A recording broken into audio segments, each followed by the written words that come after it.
हाँ, हाय दोस्तों। आप सब लोग कैसे हैं? उम्मीद करता हूँ आप सभी लोग अच्छे होंगे।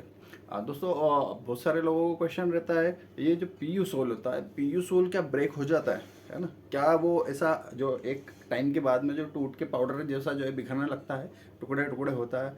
तो हाँ, मैं बताता हूँ, वो सही है। पीयू सोल जो होता है, पीयू सोल जो है ब्रेक होता है, ठीक है। एक टाइम जो इसका एक लिमिट होता है 2 से 3 साल, है ना। 3 साल में मॉइस्चर की वजह से जो है वो पीयू सोल ब्रेक होता है। मैं ये आपके सामने जो है एग्जांपल के तौर पे, ये जो एक ली कूपर का सोल है, अभी रिसेंटली मैंने जो इसका एक सोल चेंज किया है ली कूपर का। तो ये मैं बताता हूँ, इसका जो सोल है, ये सोल जब मैंने निकाला तो सोल जो है इस तरीके से पूरा ब्रेक हो गया। ये मैं बताता हूँ आपको, ठीक है। ये ऐसे, ठीक है।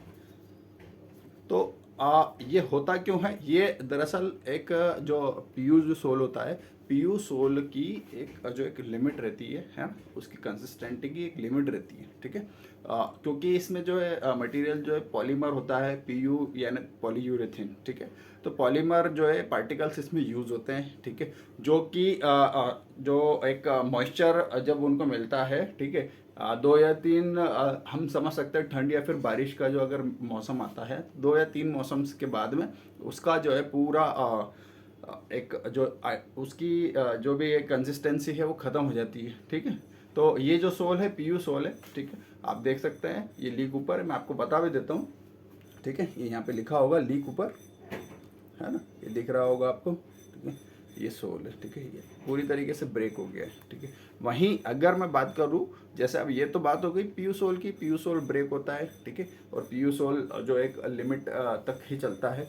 वहीं अगर मैं टीपीआर सोल की बात करूँ, है ना, इसका अपन सिर्फ एक कंपैरिजन लेते हैं। अगर टीपीआर सोल है, जैसे मेरे हाथ में टीपीआर सोल है, ठीक है।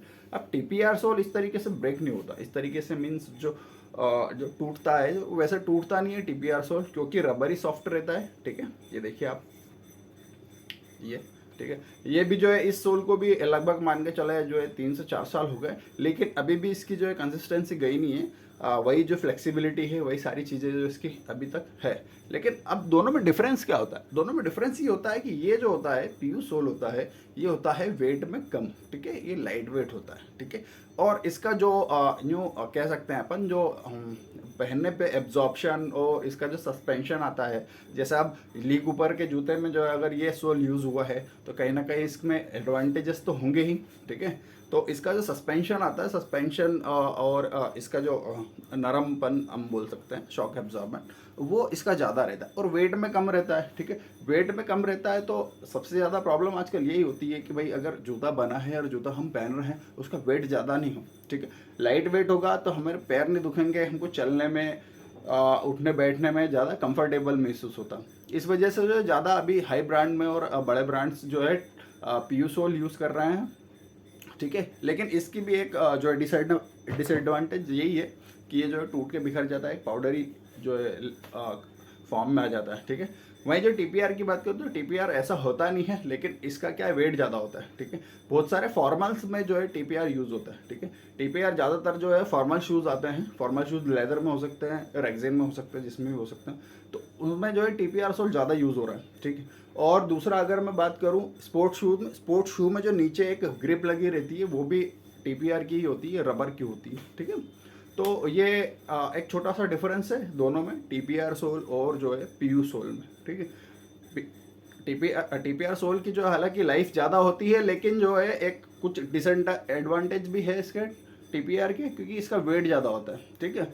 ये दो जो है दोनों में कंपैरिजन है। छोटी सी वीडियो है, उम्मीद करता हूँ आपको पसंद आएगी, दोनों में डिफरेंस आपको पता चल गया होगा, ठीक है। Thank you.